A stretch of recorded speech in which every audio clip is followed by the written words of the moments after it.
자, 핵심 15번은 근궤적에 대한 내용입니다. 원래 근궤적이라고 하는 것은 이 제역의 특성 방정식의 근, 제역의 특성근이다라고 하시면 됩니다. 이 제역의 특성 결정짓는 근이 원래는 처음부터 안정한 구간에 있다가 점점 시간이 경과됨에 따라 특성의 변화로 인해 가지고 점점 불안정한 특성을 갖게 되는데, 그때 이 불안정 구간으로 어떻게 우리가 진행이 되어 가는지, 이 시간 영역에서 근의 이동 궤적을 설계하는 그 방법이 이제 근궤적법이라고 하는 거죠. 실제로 이 근궤적을 그리는 것은 상당히 좀 어려운 부분이에요.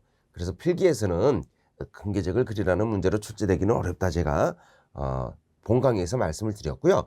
근궤적에서 출제가 된다면 다음과 같은 이 성질과 관련된 문제가 출제될 가능성이 매우 높다. 그래서 우리가 이제 폭개북에서는 근궤적의 성질 정도 한번 다시 체크하고 넘어가자, 이 부분을 준비를 했습니다. 자, 근궤적의 성질 첫 번째, 근궤적은요, 일단 극점에서 출발을 합니다. 극점에서 출발을 하고요. 그리고 0점에서 도착을 한다라는 성질을 지니고 있습니다. 그래서 극점 출발, 0점 도착, 극점과 0점, 출발점과 도착점이 정확하게 구별되어 있다는 거. 자, 그리고 이제 근궤적의 가지수라고도 하고요, 지로수라고도 합니다. 근궤적이 몇 개의 가지로 이루어져 있느냐, 가지수를 얘기하는 거예요. 가지수 또는 지로수. 자, 이건 다항식의 차수와 같다라고 볼 수도 있고, 이 다항식의 차수 또는 특성방정식의 차수와 같다고 할 수도 있고요. 또는 그 차수만큼 근의 개수가 나오죠. 그래서 다항식의 근의 개수, 특성방정식의 근의 개수와 같다고도 말할 수 있습니다. 그래서 여기 보니까 근궤적의 가지수는 특성방정식의 근의 수와도 같다, 이렇게 표현되고 있죠. 자, 그리고 이제 게루프 전달함수가 주어진다면, 게루프 전달함수에서는요, 이제 극점과 0점으로 구별을 해서 극점과 0점 중에서 개수 중에서입니다. 극점의 개수, 0점의 개수 중에서 큰 개수를 우리가 근궤적의 가지수로 볼 수가 있습니다. 예를 들어서 이제 극점이 3개고 0점이 1개다 그러면 극점이 많죠.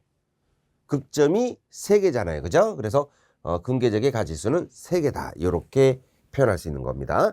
자, 이 근궤적의 가지수가 굉장히 다양하잖아요. 그죠? 다항식의 차수와 같고, 특성방정식의 차수와 같고, 특성방정식의 근의 수와 같고, 게루프 전달함수의 극점 0점 중 큰 개수와 같다. 어떤 게 출제가 될지, 네, 다 나올 수 있는 부분이기 때문에 모두 기억을 해 두시면 좋겠습니다.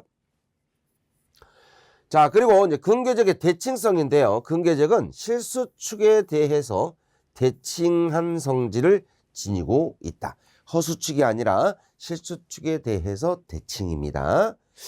자, 그리고 근궤적의 복소수근입니다. 이 복소수근은 실수하고 허수로 이루어진 근인데, 그 복소수근은 항상 공액복소수 관계가 성립된다는 거예요. 이 공액복소수라는 건 이런 거죠. A 플러스 JB라는 근이 있다고 그러면 반드시 A 마이너스 JB라는 이런 근도 같이 존재한다는 거야. 이게 공액복소근의 쌍이다, 이렇게 말하는 거거든요. 그래서 근궤적이 복소수근을 갖는다면 공액복소수 쌍을 이루게 된다는 건, 자, 마지막으로 우리가 한 가지만 더 체크하도록 할까요? 근궤적은 게루프 전달함수를 우리가 GSHS라고 하잖아요. 있죠? 자, 절대치가 1입니다. 절대치가 1인 점들의 집합입니다. 이게 왜 그러냐면, 원래는 1 플러스 GSHS. 자, 요게 특성방정식이잖아요. 이걸 0으로 놓게 되면. 그렇죠? 이걸 우리가 이제 특성방정식을 하는데, 여기서 GS에 HS를 구하게 되면, 자, 플러스 1을 넘기니까 마이너스 1이 되잖아요. 그죠? 자, 그런데 이걸 우리가 절대값을 취한다 그러면 얼마가 될까요? 절대값 취하면 1이 되겠죠. 요걸 얘기하는 겁니다. 네, 그래서 게루프 전달함수의 절대값은 얼마냐? 1이 되는 요 점들을 만족하는 이러한 근의 이동 궤적을 설계하는 것이다. 자, 이렇게 해서 우리가 근궤적의 성질은 한 5가지 정도는 여러분들이 정리를 하고 계시면 시험 보는데 상당한 도움이 될 것이다. 자, 이렇게 말씀드릴 수가 있겠습니다. 자, 준비된 문제가 4문제가 있습니다. 하나하나 보도록 할게요. 자, 첫 번째, 근궤적 GS, HS, 이건 곱해져 있는 상태입니다. GS, HS가 따로가 아니라 곱해져 있어요. 자, 어디서 출발하고 어디서 도착합니까? 라고 물어봤죠. 자, 출발점 극점입니다. 도착점은 0점이에요. 그래서 극점 출발, 0점 도착을 암기하고 계셔라 그랬습니다. 자, 두 번째, 근궤적의 가지수, 근궤적의 수라고도 하고요. 근궤적의 가지수라고도 합니다. 자, 근궤적의 수가 몇 개냐? 지금 요게 게루프 전달함수거든요. GSHS가 게루프 전달함수. 자, 그때 이 분모를 0으로 만드는 S항을 우리가 극점이라고 그래요. 극점이라고 합니다. 자, 분자를 0으로 만드는 S근을 0점이라고 합니다. 자, 우리가 극점과 0점을 직접 구하는 게 지금 목적이 아니에요. 목적이 아니고 근궤적의 가지수는 극점과 0점의 개수 중에서 큰 게 정답이다라고 그랬잖아요. 그럼 극점이 지금 몇 개 있습니까? 극점이 3개가 있는 거죠. 네, S가 0이 되는 점과 S가 -2가 되는 점과 S가 -3이 되는 점 3개가 있습니다. 0점은 몇 개냐? 1개죠. 1개. 1개, S가 -1이 되는 점 1개. 그래서 결과적으로 근궤적의 가지수는 극점이 3개고 0점이 1개니까 3개를 정답으로 한다. 극점과 0점 개수 중에서 큰 걸 답으로 한다. 이렇게 정의를 내리고 있는 거예요. 정답은 3번이 됩니다. 자, 그 다음 3번 문제. 근궤적의 가지수는 몇 개냐? 이렇게 물어봤죠. 이건 지금 극점밖에 없잖아요. 그죠? 극점이 몇 개 있어요?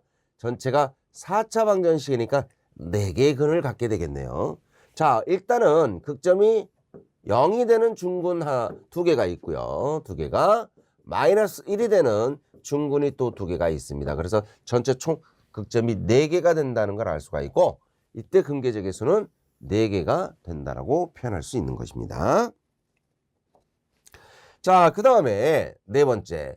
근궤적이란 S평면에서 게루프 전달함수의 절대값이 어떤 점의 집합인가? 이름으로 하죠. 자, 우리가 게루프 전달함수라는 것은요, 바로 GS의 HS를 얘기하는 건데요. 자, 원래의 값은 -1이 된다 그랬어요. 그래서 이걸 절대값을 이렇게 취해주면 이게 -1이 아니라 1이 된다라고 표현하는 겁니다. 그래서 절대값이 어떤 점의 집합이냐라고 물어봤기 때문에 1이 되는 점의 집합이다라고 표현할 수가 있겠습니다.